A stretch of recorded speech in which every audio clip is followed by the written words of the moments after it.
Olá, meu nome é Larry, dos canais A Verdade com Larry. Esse é o Pensando Oculto, novos temas, especial A Serpente e o Arco-Íris. Totalmente apresentado por nosso co-apresentador e simbolista, Arnaldo Lucchesi.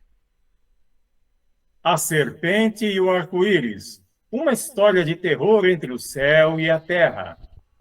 Primeiramente, faz-se necessário citar as duas fontes principais desse tema. O primeiro fascículo da coleção Homem, Mito e Magia, da editora 3, nos anos 70, aterrorizando a imaginação do público nas suas primeiras páginas, com a matéria sobre o vodu haitiano.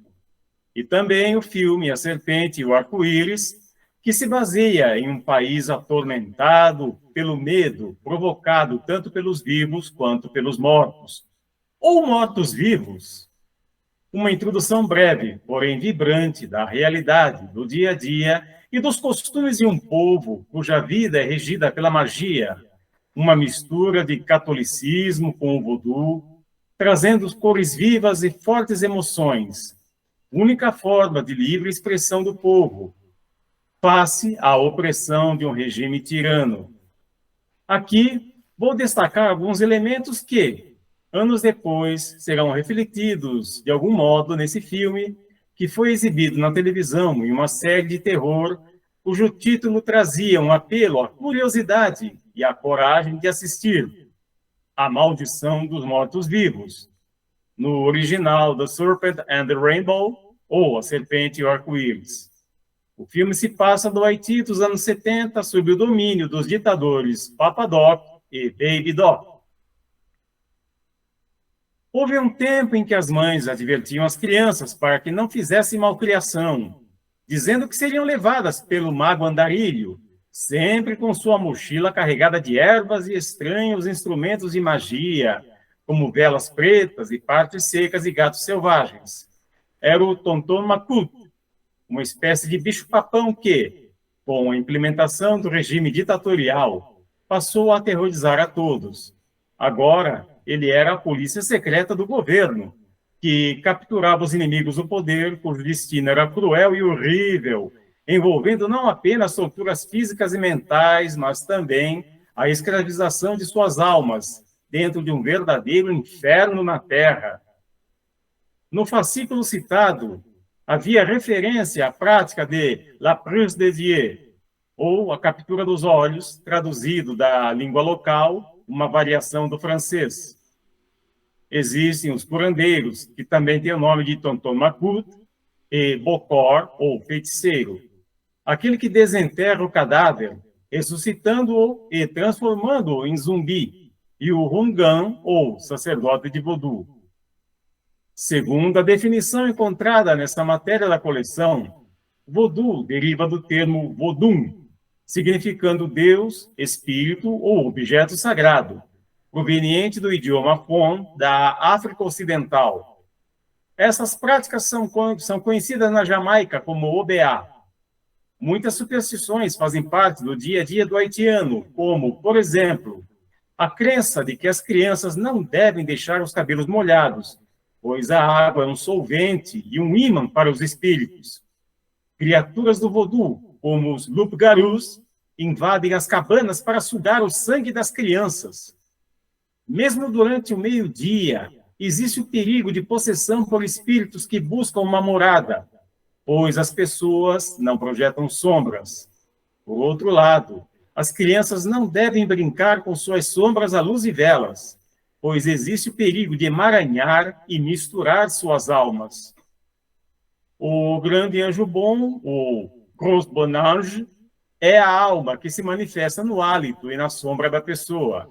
Já o Petit Bon Ange, ou pequeno anjo bom, associado à penumbra, ao espírito e à consciência, às vezes é chamado de zumbi. O corpus cadavre, o corpo mortal, é a morada de ambos. O Gros Bon Ange é quem faz o contato entre os outros dois elementos. Legba é o guardião do portal entre o nosso mundo e o outro mundo. Às vezes, ele é chamado de Legba Grand Bois Chemin, ou Legba do Caminho da Grande Árvore. um simbolismo da coluna vertebral. Os Loa, espíritos, descem através desta árvore, mas, para tanto, é preciso que o Gros Bonange, guardião da coluna, seja removido da passagem. Ele está posicionado na nuca e governa muitos reflexos corporais. Quando esses reflexos são alterados intencionalmente, seja por sugestão, gestos teatrais, ritmo, dança ou fortes emoções, o guardião é removido e o corpo tomba como uma árvore. Há muitos loas no voodoo, mas podemos citar, tendo como foco o tema do filme, Guédé, nome coletivo dos espíritos de cemitérios, comandados pelo Barão Samedi, ou Barão Sábado, que é a primeira pessoa a ser enterrada em um cemitério de igreja. No caso de o cadáver ser de uma mulher, seu título correspondente é o de Maman Brigitte. Agora, a correlação entre alguns dos elementos acima citados e o filme em si. Um dos elementos centrais da trama é a substância cobiçada pelos membros da equipe de uma empresa farmacêutica, que poderia ser usado para facilitar os procedimentos cirúrgicos e fazer um grande avanço para a humanidade. Tal objetivo de pesquisa é a tetrodotoxina, ou TTX. Essa substância, que é um poderoso analgésico e neurotóxico, foi supostamente extraída de um sapo marinho venenoso, Bufo marinus, agora Rhinella marina, além de ser encontrada em peixes-balão, o baiacu, e outros animais marinhos. No filme, a empresa farmacêutica Biocin estava interessada em sintetizar a TTX para uso em anestesia e reanimação, na esperança de criar um anestésico revolucionário que pudesse diminuir o metabolismo dos pacientes a ponto de parecerem mortos para depois serem revividos. A TTX era um dos ingredientes principais do pó-zumbi, conhecido localmente como coupe de poudre, usado pelos bokors, feiticeiros haitianos, para induzir um estado de quase morte, levando à zumbificação. Outra prática voodoo relacionada à escravização do morto, agora transformado em zumbi, onde sua alma é capturada, talvez tenha a ver com o termo la prise des yeux, a captura dos olhos, dando a entender que a alma foi aprisionada. Na cena da luta entre o jovem pesquisador e o chefe da polícia secreta, são vistos vários potes, nos quais estão aprisionadas as almas de suas vítimas e que, ao serem quebrados, liberam as almas. No começo do filme, a médica participa de um ritual coletivo, incorporando uma das divindades cultuadas. O fenômeno da incorporação é frequente, sendo que o praticante passa por treinamentos específicos para tanto, abrindo um portal em seu corpo para a passagem das entidades, estabelecendo uma ponte entre o mundo físico e o mundo espiritual. Uma das partes do corpo com influência destacada nesse processo é a nuca. Então, a nuca, ou parte posterior do pescoço, possui uma rica importância simbólica e funcional em várias tradições espirituais, ocultistas e campos científicos que vão além do seu papel no voodoo haitiano e tradições afins, onde a nuca é um ponto focal crucial.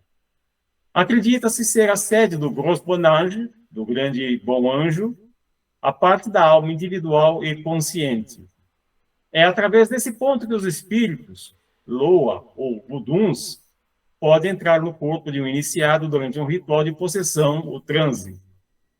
Acredita-se que, durante a possessão, o Gros Bonange é temporariamente deslocado para permitir que o Loa assuma o controle, daí sua importância na invocação e no transe. Finalmente, quer seja lenda ou realidade, entra em cena a tradição mágica e religiosa dos indígenas brasileiros, numa das primeiras cenas onde o jovem pesquisador visita uma tribo indígena na Amazônia e o pajé, o curandeiro, lhe oferece uma substância que provoca estados alterados de consciência, onde o rapaz tem avisos sobre perigos futuros e onde ele conhece o seu animal de poder, um jaguar, que irá ajudá-lo a derrotar o perigoso chefe da polícia secreta.